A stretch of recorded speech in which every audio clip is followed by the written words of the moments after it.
Eğer ben şu üye getirecek olsam, bir de iyice kalka değme. Sen düşündün mü şunu? O dünya başkadan vermeye kıydım yok. Yok.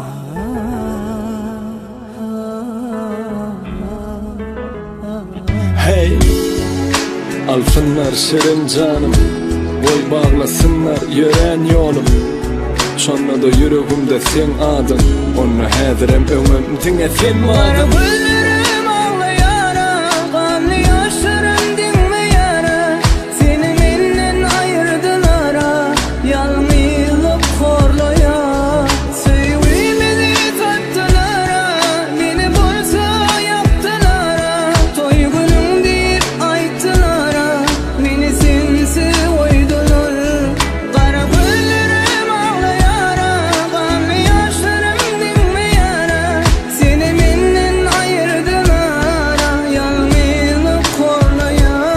Sevgimi tattılara, ikimi dem yaptılara, toy günüm deyip ayttılara, beni sinsi oydular. Alsınlar bu şirin canım, gerekmez sinsiz bana yarım. Haylan yar sen bilin kanım, ne deyip yaşarım.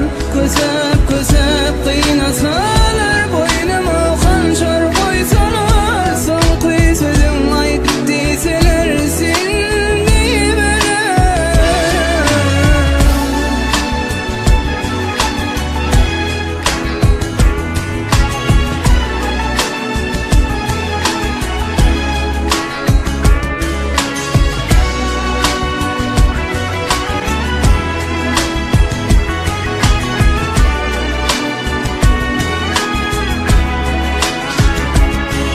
Hey, bana veredim sen, bana gereğim sen.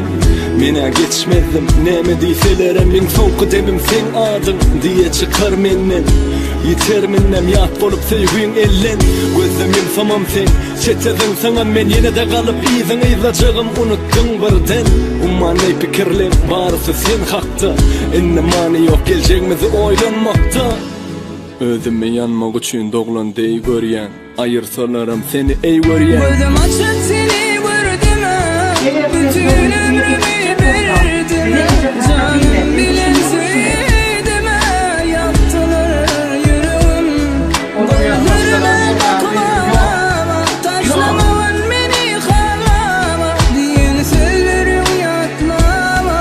Otur yalnız o geceler, alsınlar bu şirin canım, gerekmez sinsiz bana yarım. Aylan yar sen bilin kanım, ne deyip yaşarım. Kösep kösep kıynasalar, boynuma hançer koysalar, son kıy sözüm ayıp deyseler, sen deyiverer.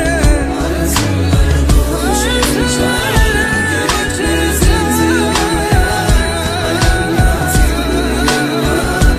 Rıza benim ispat öyle mi?